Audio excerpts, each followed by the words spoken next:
BEERUN, beer run. BEERUN, beer run. All we need is a 10 and a 5 or a car and a key and a sober driver. BEERUN, beer run.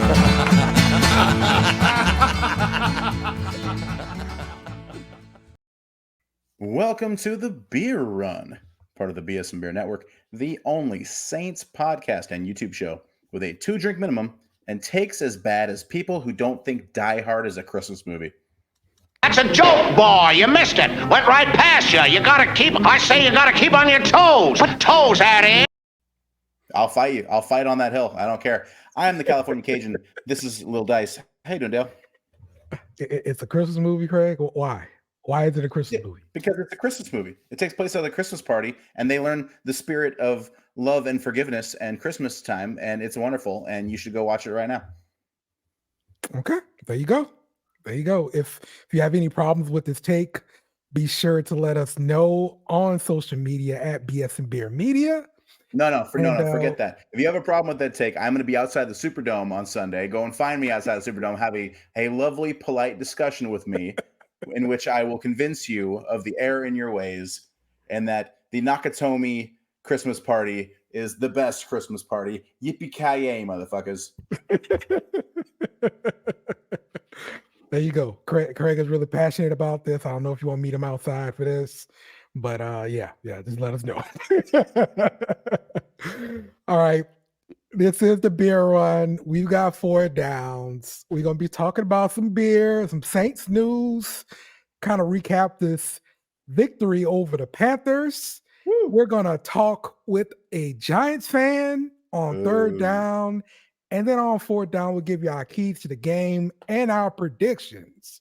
So referees, get out there, spot the ball. Let's get this thing going. First down, Saints. All right, Craig, what you drinking, bruh? All right, listen, this is probably the last of these shows I'm doing without alcohol, but I'm still drinking beer. I am having the only non-alcoholic beer I've found so far that tastes like beer, and it is the Guinness non-alcoholic beer, suggested by my co-host over here, Dale. I said the other day, if I ordered a Guinness at a bar and someone brought me the non-alcoholic Guinness, I'm not sure I would have noticed. And I think that's the nicest thing that you can say about a non-alcoholic beer. Yeah. And tasting like a poor approximation of whatever it is. You see, non-alcoholic beer is a lot like getting laid in a canoe in that it's fucking close to water.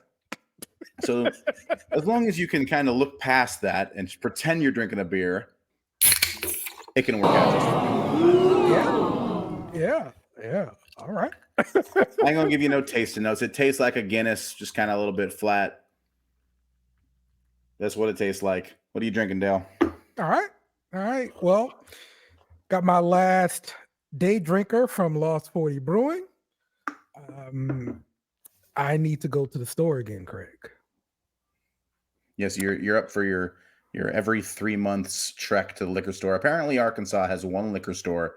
It's 6 days travel through ice and rain, and he can go once every quarter. Walking uphill. Both ways. There we go. Nice pot. Yes. So, but yeah, when I go back, man, I'm going to get something that I can make some hot drinks with, Craig, because it's getting cool. So Christmas time, are you the eggnog side or are you like the hottie toddy side? Yes. Or both. just booze? Both. All right. So Rumpelmints, which is the peppermint liqueur. It's 100 proof. Very, very sweet. Very, very pepperminty. That in any kind of festive drink is the perfect Christmas way to knock your teeth in. It's the best. There we go. You get this. There's this peppermint cold brew you get at the store. It's like Stock or Stoke, whatever. And use a little cold brew, little schnapps, and then the next day your wife is mad at you and you can't find your pants, but it was a really good drink. Yeah, that's what I'm looking forward to doing right there, Craig. I'm going to take your recommendation and make my holidays really happy. Yeah, buddy. 2nd down. And some Saints news. The Saints are signing James Robinson, the running back, probably best known from playing with Jacksonville. He Oh, tore his yeah. Achilles like a couple years ago, Mm. but he did come back and was a successful back for Jacksonville. So we'll see what he got in the tank, man. I mean, we won't though. He's just replacing Miller because they're going to move Miller to IR because he's made of glass and is clearly inferior at this point in his career to Tajay Spears. Yeah, dude. I mean, he's not going to see the field. You know, Jamal Williams and Kamara. If Taysom Hill is good to go this week, then those are your running backs. You know what I mean? So good to have depth.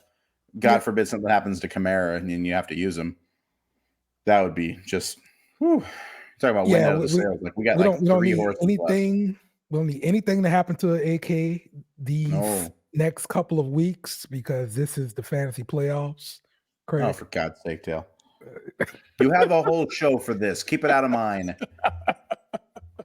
Playoffs? Don't talk about playoffs. You kidding me? Playoffs? How dare you? Craig, I look for any excuse to hit this button. Okay, that's what we do. All right. So let's talk about the win over the Panthers here, Craig. 28-6. A win. Yes. A win. Have you ever had so many people disappointed with a win, including myself? It's amazing. Like the people who wanted to win are still sad because we played like crap. And the people who wanted to lose are sad because we won. Like, no one was happy except for Derek Carr, apparently, because he was real pumped up after that touchdown that made him like 50 yards passing or whatever it was. Yeah. Let's talk about that because Derek Carr finished the game with 119 yards passing, 2 touchdowns, 1 interception. And this is him coming off of, the injury, right? Well, a lot of injuries that he's been coming off of, but we was kind of wondering, was he healthy?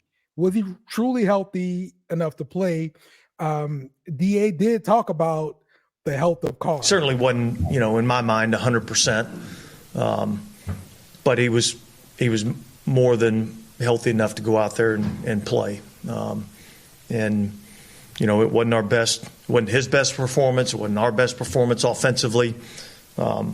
So we've got to make some corrections. And fortunately, we get to do that off a win. And now we get ready for New York.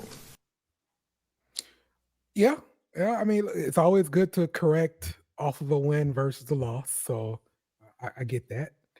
Well, it's nice to play the Panthers. Could we play them a couple more times?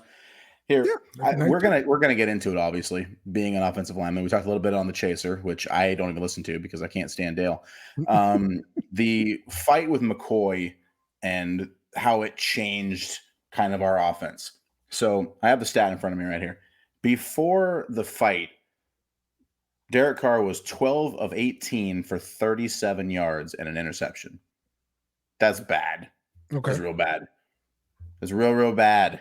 Good completion percentage, if you want to sound silver lining. After that fight, though, 6 of 8, 82 yards, 2 touchdowns, no interceptions. Sharp. Okay.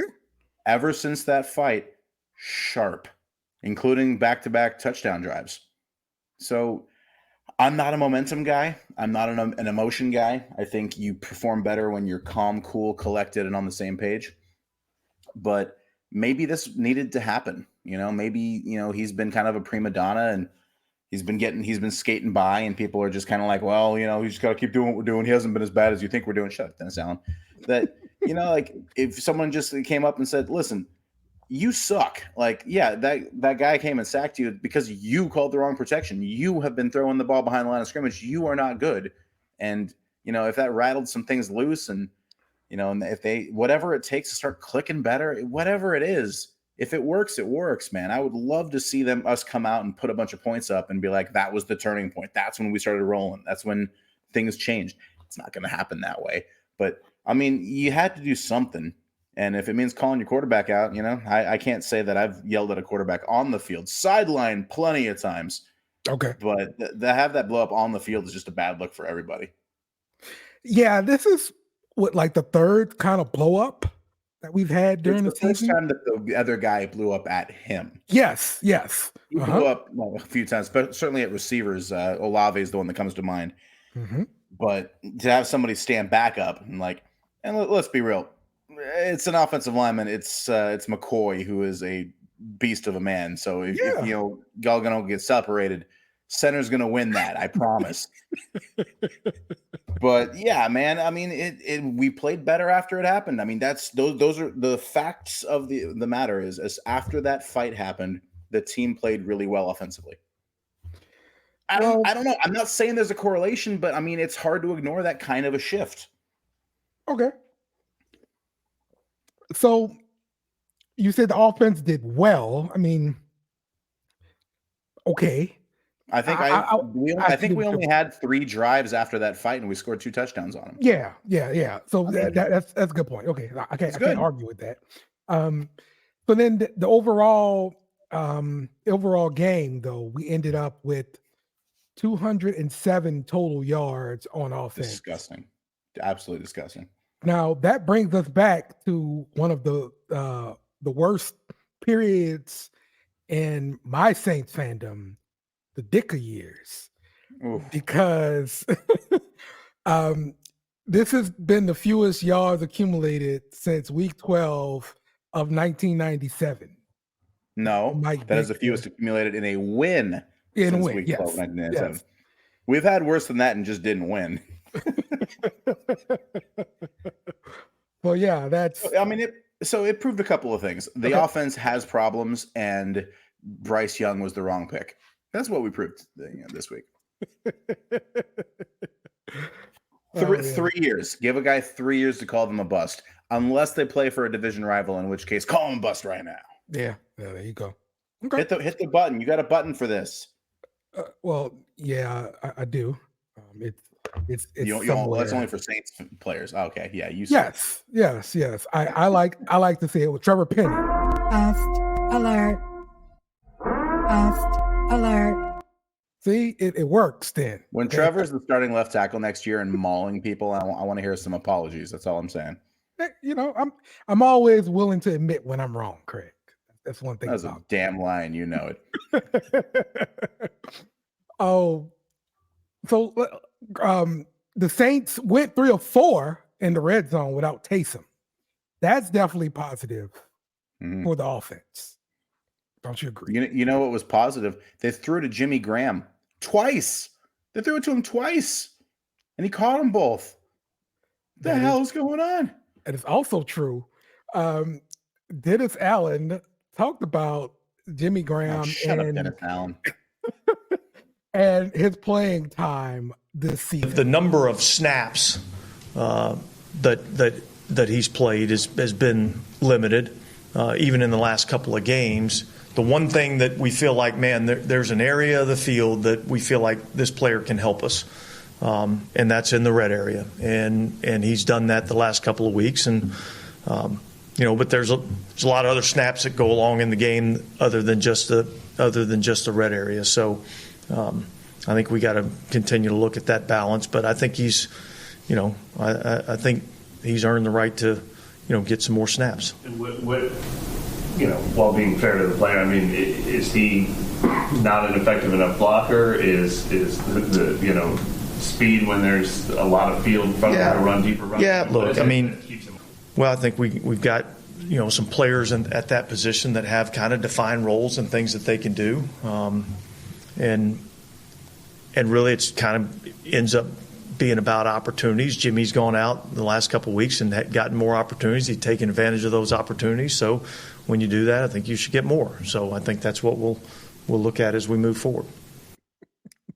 Shut up, Dennis Allen. So look, what he said was correct. You make plays in your opportunities and you get more opportunities. That's fine. But he's been thrown to 5 times this year, and he has 4 catches and 3 touchdowns. You're going to tell me that you figured out now with 4 games left that you should be giving him targets? Like, you didn't figure that out training camp, preseason, the first 14 some odd weeks. You couldn't figure that out until right now. That's abysmal. And to admit basically that you don't know what the fuck you're doing and you're just figuring it out this late in the season is even worse. It's a terrible look. Oh my God in heaven. How does this guy have a job? Yeah. he basically like, look, don't worry about all the mistakes I made this season. We're just gonna go forward and do what we do. That's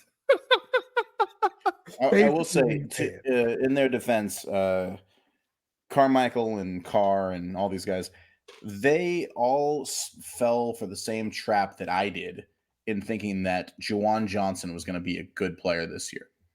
He has a similar athletic build to Darren Waller, who clicked with Carr. Carr has had numerous really successful tight ends, and I'm like, all right, well, he had 8 touchdowns with Andy Dalton last year. Yeah, dude, Juwan Johnson's going to explode in this offense, and he has been the single most disappointing player for me. Yeah, surpassing Derek Carr, which has been super much a bummer, but. It's just the expectations were so good for Johnson, and he's regressed horribly, and to the point where he's dropping passes that turn into interceptions that change games. Like it's crazy that I think he's had some injuries, but he's not blocking well. He's not standing on the field well. He's not getting separation. He's not making catches when he hits them in the hands. I don't know what happened to Juwan Johnson. In my opinion, that's what makes Jimmy Graham not playing such a bad offense. Because this guy's not doing anything. He's actually hurting the team. So he definitely shouldn't get more snaps than he's been getting. He should get less, So does Jimmy Graham lead our team in receiving touchdowns? Oh, that's interesting. Olave might have 4, but he's right there and he never plays. That is egregious. Yeah. Yeah. I agree. Let me try to find that stat. I think Olave has 4. Shaheed, I think, had 3 or 4 before he got hurt, because he was the only one catching those deep balls. Okay, so Olave's got 4. Yeah, Jimmy Graham has 3, and Shaheed has 3. So yeah, that's stupid.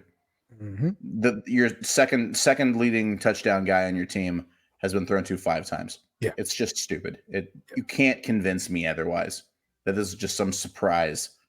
Because he showed you enough to make the team. He showed you enough to get a contract. Right. He's shown you enough that people in this city remember him dunking on goalposts and bending them in Atlanta and all that. We know what he can do, and he's showing it, and you're still not playing him. God blessed. Yep. And don't tell me it's a new developing thing. He had a touchdown in week 3. He had a touchdown with the Packers. It was our only offensive touchdown in that game. Look, that was the original idea when we signed Jimmy Graham. He's going to be a beast in the red zone. And he has been when they throw it to him or put him out there. Right. My God. Unlike Juwan Johnson, he's doing exactly what we thought he would do. They're just not letting him. Yeah. This show's getting too long. We ran for too long. That's on coaching for sure, man. So Bond, as a pass rusher, he's gotten the most pass rushing snaps he's had since he's been here, basically. So the coaches figured out that they need to use him in pass. They figured out that Cam Jordan can't rush the passer right now, but with his ankle injuries and his age, you had to do something else on the edge on 3rd down. I mean, it's simple like that, Yep. It's partly because Bond's making some plays, but partly because you have to have an end that can rush the passer, and Jordan can't do it. But so this clip I'm gonna play from DA is interesting. Any more DA, I'm gonna throw up this non-alcoholic beer, I swear. Because he starts talking about the weight, and then that kind of brings us back to the 300-pound edge rusher from New Orleans. So that was kind of the plan, was to focusing more on being a rusher. I think he's been effective in that role. I think there's some times where he's gotten back there, got the quarterback off the spot, and then some things that don't really even show up.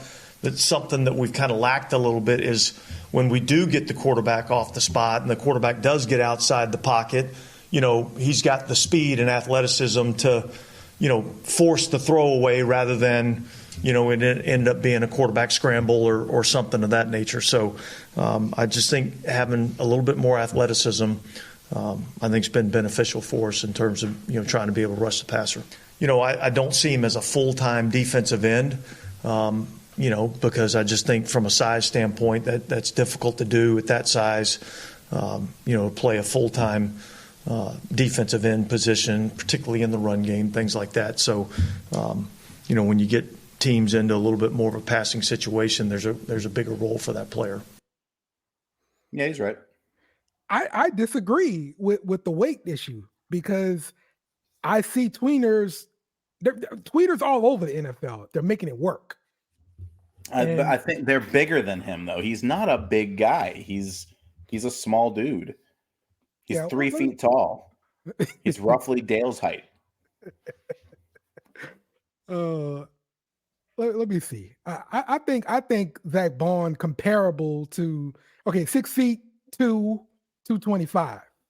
225 I is can light, bet you. bro. I can bet you Michael Parsons right around the same thing. That's the combine rep weight at bench press, dude. 225 is not a big man. Mm-hmm. All right. Micah Parsons is probably weighs similarly. Micah Parsons is a whole lot faster than Zach Bond. Okay, nope. He's actually 6'2", 245. So Yeah, shove it.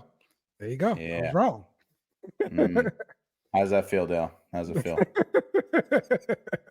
Like I said, No, but I mean, you don't have to convince. You don't have to convince me of it because I've seen Zach Bond get pushed around out there. Yeah, and even when he's not lined up on the line, I've seen guards get to second level and manhandle him. But I'm aware that he has some really good skills at a la getting to the passer, and he has some stuff he's not as good at, a la getting ran the hell over by big old offensive linemen. They're mean people. They're big mean people, Dale. They do big mean things. I got you. Third down for what? The Saints, the Giants. All right, joining us today on Third Down, we've got Alex from That Giant Podcast. Boo. Boo. Nah. How are you guys doing? All good. I mean, I was pretty good until a Giants fan got in here and tried to ruin my fun. Look, we got a sudden winning streak right now, and now we're gonna have the best actor from The Sopranos come in and kick our ass next week. I'm not happy about this at all. This is all garbage. That's right. The Giant Podcast is in the house. Giant fans, so the crowd. Greet our guests. Yes. Hope we feel welcome now. So we're not even division opponents. It's crazy. I mean, I guess I NFC, have right? this kind of hate for everyone. I'm an equal opportunity hater. Yeah. Okay, fair enough. We hate everybody that comes on here. So until you guys play like the Falcons, and then I'm a huge fan of yours. Okay, yeah. Desmond Ridder, yeah. Yeah. Best quarterback in the league. Yeah. That's right. That's right. We love him. Probably the best in our division. Does that count? Probably. Yeah, fair enough. Yeah. You guys have a train wreck. It's kind of like the NFC East a couple years back where I think the Commanders won it and no one was above 500. Pretty much the same thing. Every year there's one division. And it's you guys this year. That's right. I'm pretty sure that the best quarterback in our division plays tight end for the Saints. Yeah, I probably agree, honestly. Yeah. Yep, that's right. We're trying to be the king of trash here in New Orleans. So we'll see. In the land of the blind, the one-eyed man is king. That's right. Exactly. That's right. Exactly. That's what we're shooting for here. So all right, Alex. After this win on Monday Night Football, over the Packers, Giants 24, Packers 22. How are you guys handling this in the Giants world here? Yeah, I mean, wins have not been easy to come by for us this year. A relatively disappointing season, or I'll say this, a very disappointing season, actually. Obviously, we won a playoff game last year. We get to the divisional round, and this year we can't seem to buy a win for our lives. And, we come into this one 4-8. We had 2 wins, though, against the Commanders, against the Patriots, both teams that are pretty bad this year. So it's kind of like, okay, whatever. And then we go into this Monday night game against the Packers, and obviously the Packers are in your guys' range at that 6-6 mark, 6-7, whatever it may be, 6-7 now that they lost to the Giants, but a playoff contender at least. And, we played adequately against them. We didn't humiliate ourselves on national television like we have so far this year in every single national televised game. And, no one really expected Tommy DeVito, of all people, to be able to come out here and quarterback a winning football team. And, we see all the craziness with the tailgate before the game. Then we have the dad, obviously, who we've seen in previous weeks. And then I was joking about this earlier with my friend. I was like, and now we got a new character who came in into the show. He just got casted. It was the agent, and now he's here. Let's take a look at this agent here, man. Yeah, man, that dude, he's playing the part. That is a for real. sharp hat. He knows a guy for sure, though. He knows a guy for everything. Look, you can't say anything bad about that guy. If you do, you're gonna get waxed walking to your car later. Okay, so let's all be cool. I don't want to get fitted for any cement shoes right now.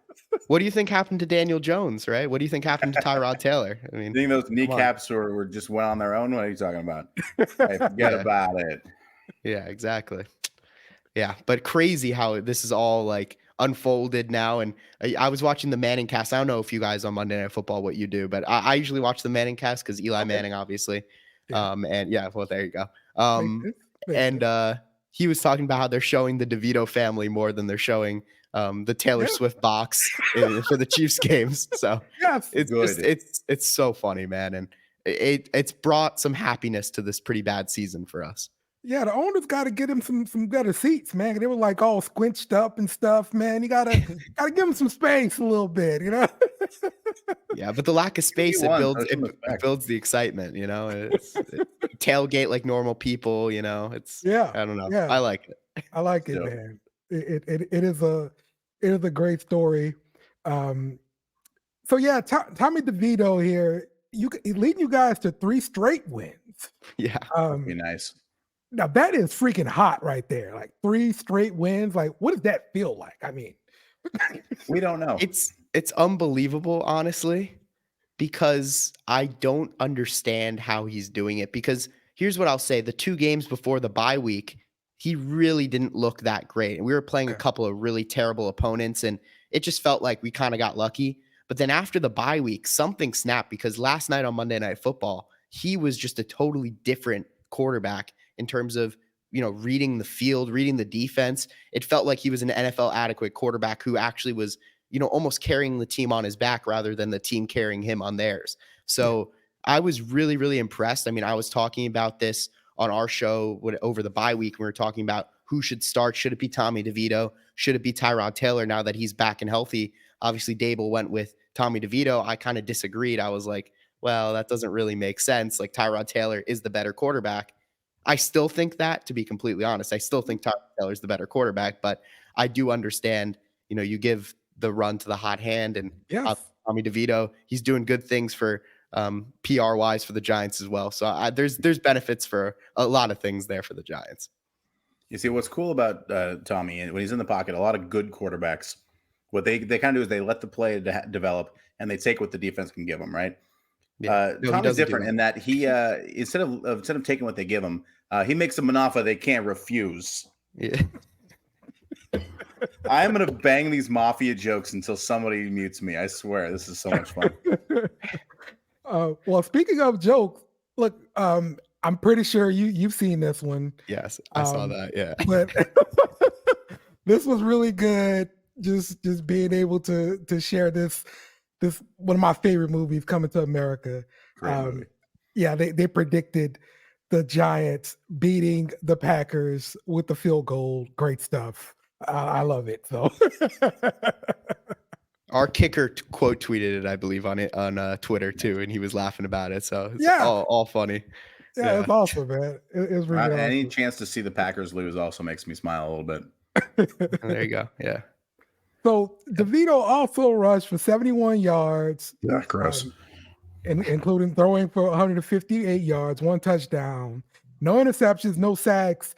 His QBR rating was like 81. And after the game, the coach gave him that vote of confidence, and he said he's going to start versus the Saints. So that has to make you feel pretty good, just knowing, hey, you don't have to think about this anymore. Like, the coach has made his decision, especially after what we saw. Yeah, I mean, Tyrod Taylor must be sick sitting on the bench right now. I mean, talk about the unluckiest career probably Yeah, as a quarterback ever. absolutely. The random freak accident, the freak injuries, and he is borderline, I think, a starting caliber quarterback in this league, and he's just never really gotten his chance. And to be behind Tommy DeVito at this stage in his career, I mean, it must be killer to him, man. But from a Giants perspective, from a Tommy DeVito perspective, I mean, I'm excited. Do I think he can keep this trajectory up for the rest of the season? Can he even keep it up against you guys next weekend? Probably not to the same level, but your guys' defense, especially that defensive line, not the best. You got some ball hawks though in the secondary, and I feel like that could be difficult maybe. Yeah, just don't throw it. You'll win. It's fine. Yeah, if we just run it, hand it off to Saquon every play, we might end up winning the game. And more importantly, can run. QB run. Yes. Yeah, the QB run is been the Achilles heel. Even when we were a good defense, we could not stop your running court. Like Baker Mayfield ran on us, bro. Tell you. We concerned right now. Fair enough. Every quarterback can run versus the Saints. It needs to be in the game plan. I'm telling you. So this last game, I thought it was pretty impressive that you guys scored 14 points in the third quarter. And that's when you were kind of able to start being really considered to win this thing. Because before I was just thinking, Packers are going to win this. It's not really going to be close here. But, that 14 points in the third quarter, that was huge. Yes, Dale. Scoring points helps you win. God, I swear, it's this guy. It's like that's a Booger McFarland comment right there, right? I'm big on that. Hey, I love it. Booger McFarland on this show. That is an LSU guy, and we're going to defend him. Yeah, I make those comments all the time on our show. And my co-host, he's always yelling at me. He's like, "That's obvious, Alex." I'm like, "Well, sometimes things need to be said." Yeah, I mean, Tommy DeVito, he was really confident. You could see coming out of the locker room in that first quarter, he was definitely shaky. He missed a few throws, but after halftime, he didn't miss like a single throw. It felt like, and Wan'Dale Robinson really started to grow into the game. And I think that was the key part for us.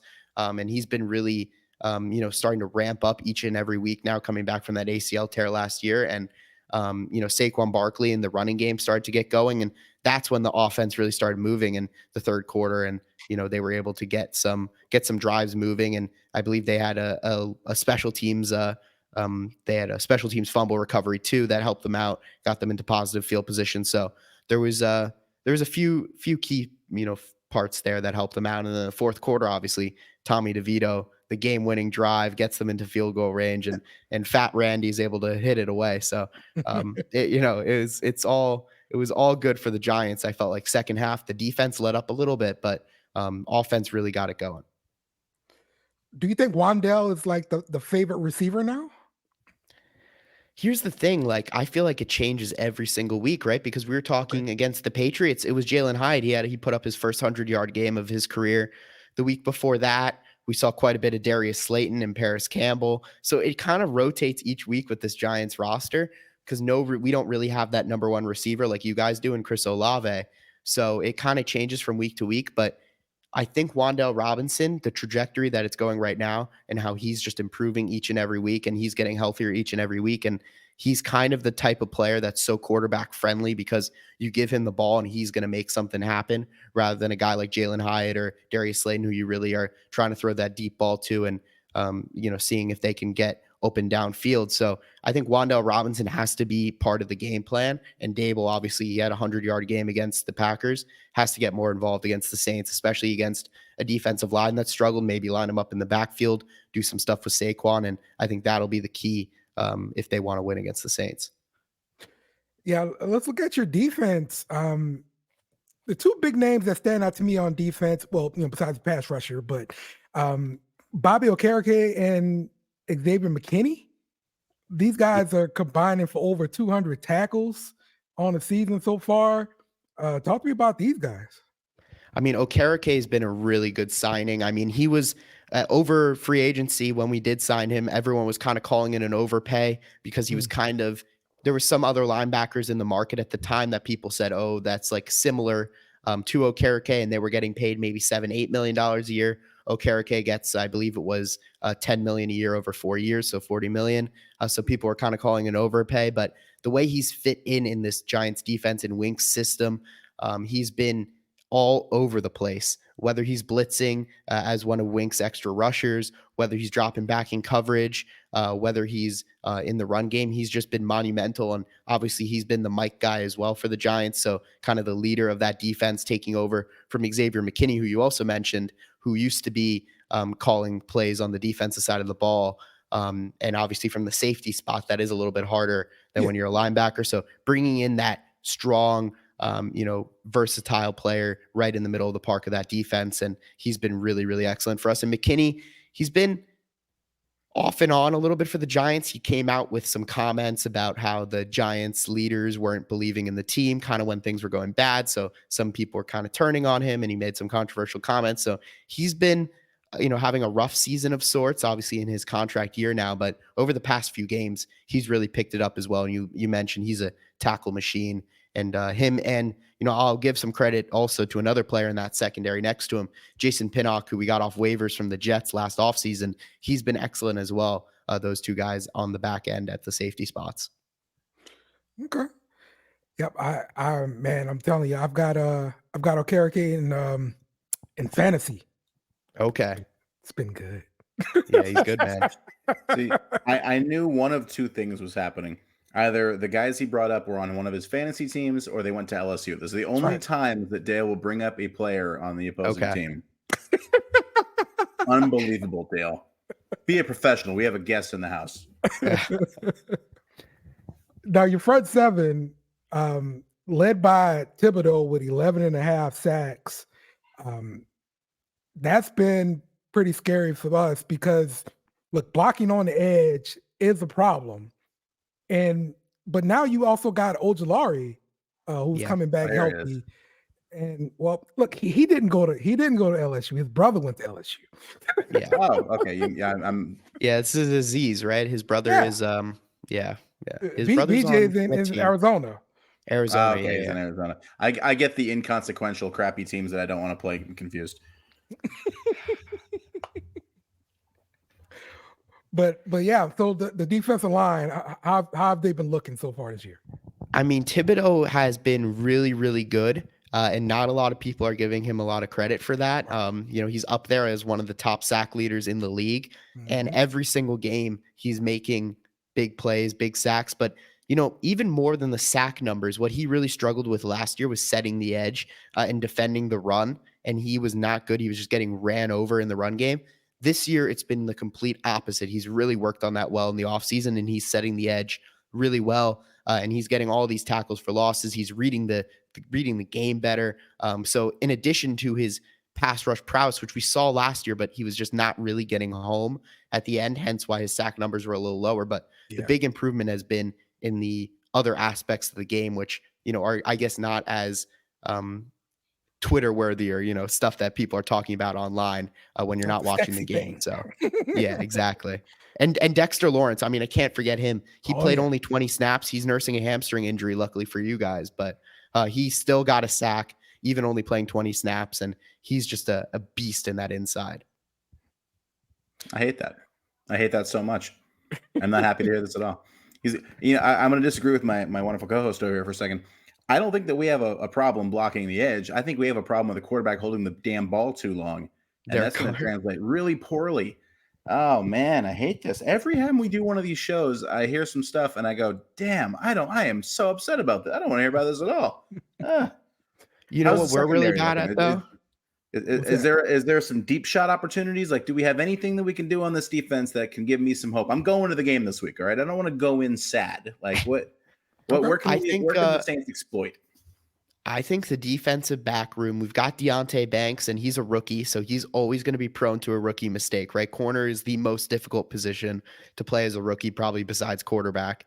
I probably would have said it's the most difficult position, but watching Bryce Young this year probably has changed my mind to make it quarterback. I thought you guys would like that one. But yeah, I mean, corner's really tough. So Deonte Banks, he's been great. Don't get me wrong, but there's always a mistake there. And then opposite him, Adoree Jackson's been quite bad. this season. Generally, Trey Hawkins, who's another rookie that we brought in, he's been shaky. And then in the slot, we've really struggled. Cordell Flott, Darnay Holmes, both not really great options. So opposite of Banks, if you can get off of Banks, you're probably going to have a pretty decent chance. But especially when Wink is bringing the pressure and you leaving these corners one-on-one with guys like Chris Olave, there could be an issue. Even Rashid Shaheed as well, a nice deep threat for you guys. I don't know. He's injured right now, right? He's so him and Mike are both out.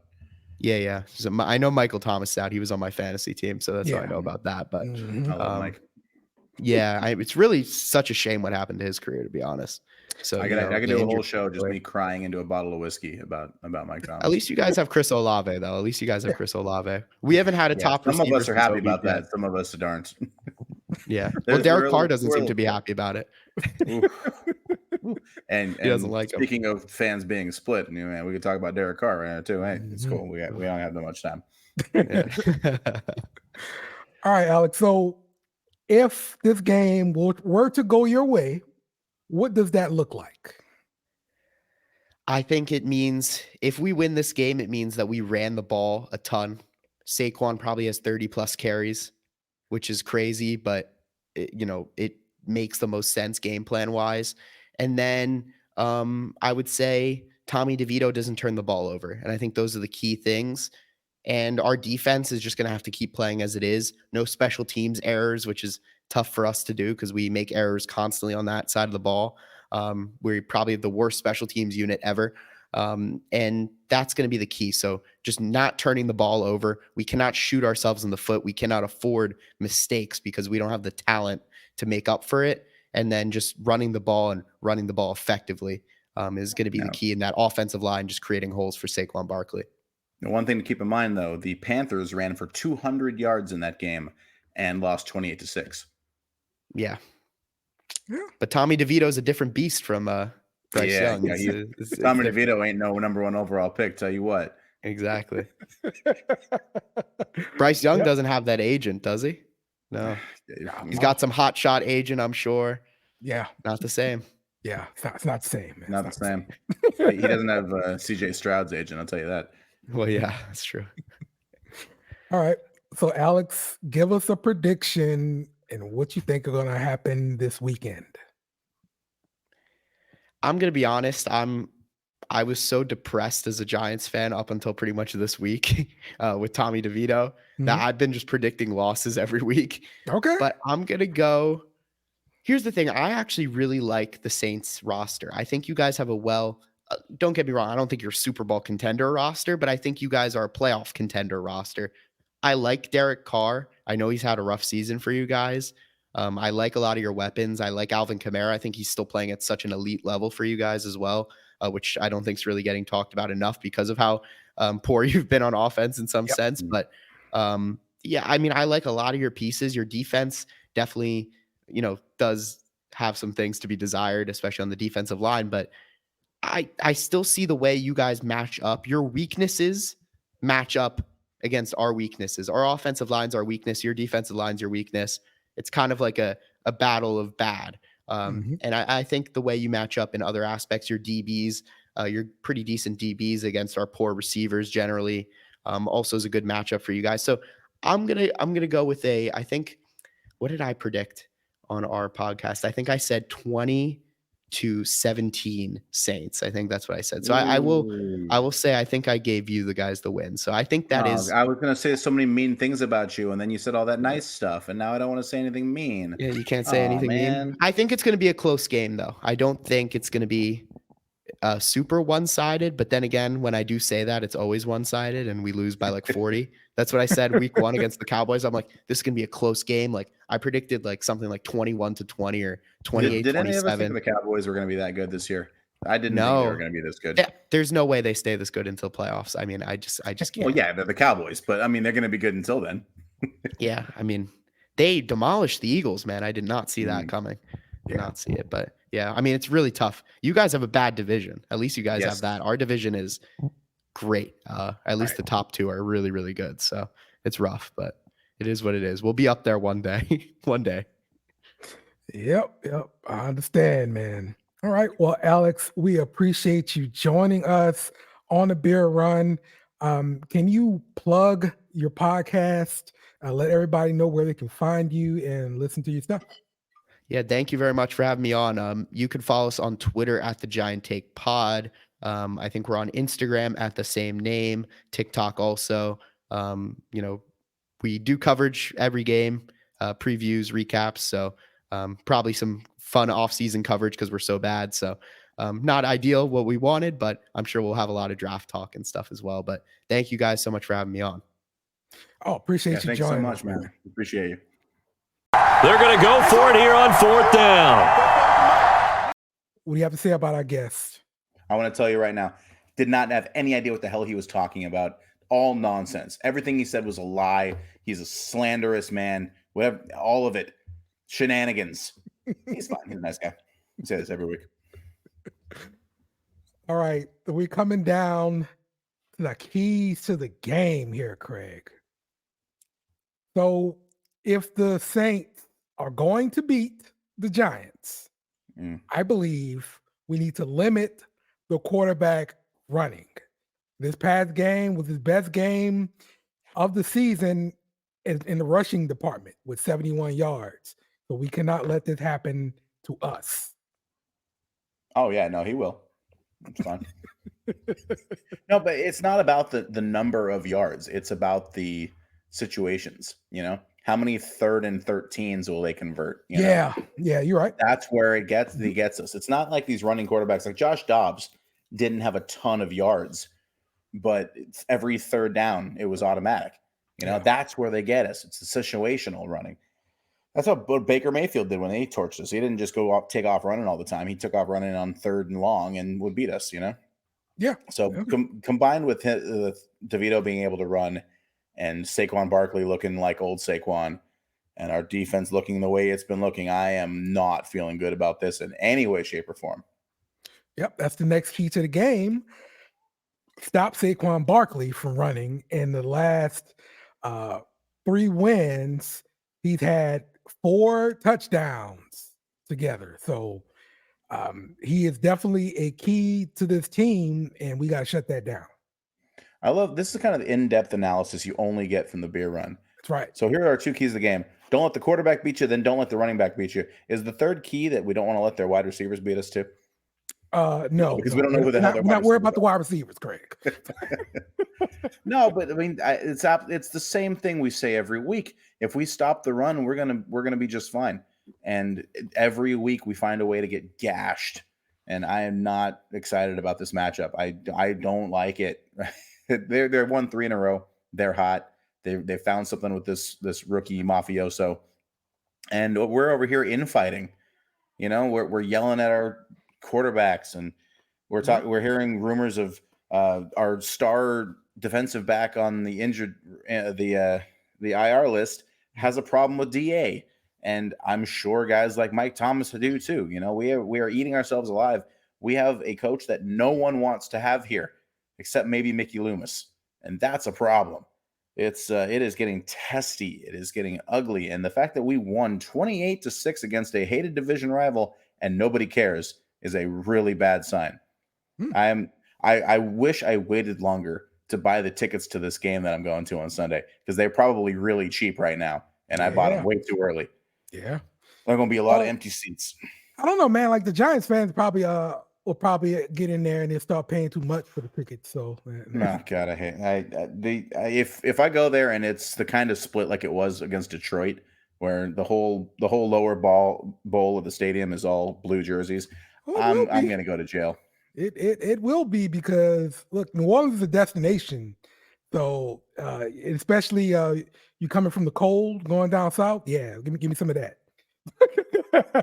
I hate those tickets. I hate it. Miserable. Right. So the last key I got is on offense. We need to run the ball effectively, because the Giants are 29th in the NFL versus the run. What are they against the pass? I don't have that in front of me, Craig. Okay. Why don't you have it in front of you? Because I don't. I got what I got, and that's what I got. I'm just here to smile and look pretty. Where's your stats, bro? I got what I got, and that's what I got, Craig. Okay. I'm reading off what I got. All right. Let's see. Against the pass, they are 18th.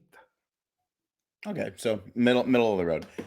They're which makes sense. They got a good pass rush and they got a crap secondary. So, yeah, man. You know what would be awesome is if we could run the ball and then use some play action. Wouldn't that be cool? Yeah, that was that would the be next cool, little note there. Use play action, Greg. You're in play my action. mind. I'm just gonna. I got really good seats to this game. I'm just gonna scream it at the sideline and hope someone hears me. Yes. Okay. Because I got a big outdoor voice, baby. it. I'm doing it. Yeah, they I'm gonna probably make just little don't paper realize airplanes.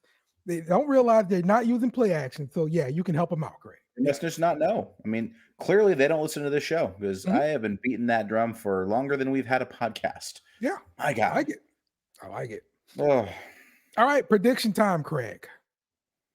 Okay, look, I don't like the matchup. I don't at all, and I am actually a big fan of Saquon Barkley. I don't know, a lot of people aren't. I don't know. I think he's good.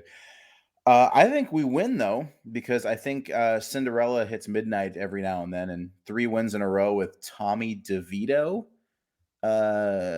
Who? And now he's on the road. He's got 3 in a row. He's coming off a really tough knockdown, drag out game that they just took out. There's an emotional letdown after a win like that. You know, our secondary is still good. You know, our defense is not good against the run, but it's good in general. It still, you know, can mix up some stuff and can confuse young guys. And DeVito's a young guy. And I think there's real merit to maybe we found something, a little bit of fire in the belly with Derek Carr on the offense, and maybe we can score some points too. So I think we win. I think we win solidly. I don't know. I don't have any real reason to feel that way, guys. This is just my gut, and I'm an offensive lineman, so there's a big old amount of that right here, a big, strong gut telling me that we're going to look good and we're going to beat them handily, and we're going to instill hope into this fan base only to rip it away on Thursday, rip it from our hands. Bloody hands, just hope dragged away from us, kicking and screaming, because we're going to get to 7-7. And you remember the 7-7? We'd get to the point where it'd be like, oh, we just got to 500. Now we're going to win one more game and we're going to start rolling, and that's when we'd fall apart. Yeah, it's just going to happen. Yeah. I think we handle the Giants, and then I think we fall apart. I think we beat the Giants and we lose our last 3. That's what I think is going to happen to this team, because that's what's going to cause me the most physical and mental pain. Okay. All right. Correct. So, having said that, 31-17 Saints. Oh, all right. Yeah. All right. I am really afraid of the running game between Barkley and DeVito. But he's so short. Well, it's a Danny DeVito joke. I got these all day, guys. So I am going to pick the Giants 24, Saints 16. That's my prediction, Craig. Can't stop the run. Yeah, I mean, you can't stop the run, but we gave up 200 rushing yards last week and we won by 22. Yeah, I agree with you. So, I mean, I can't argue with those. I don't know. I don't get it. I don't get how that works. Why didn't we get run out of the building giving up 200 yards on the ground? I don't understand. Yeah. Did they just stop running the ball? Did they decide to throw it deep on 4th and 1 instead of running it down our throats? Maybe. Maybe Carolina is intentionally tanking, which makes no sense because they don't have a first-round pick. I don't know. I don't get it. I am simply a lonely traveler in a Santa hat, really excited about Christmas time. There we go. There we go. All right. Well, that's going to wrap it up for us here on the Beer Run.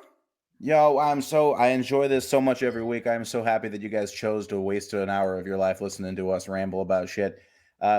For the entire BSnBEER network, for Dave's Lighthouse Truck, for B-Train, for Luke, for Lil Dice, for Tomas the Godfather, I'm the California Cajun. Have a beer. It's on us. Who that?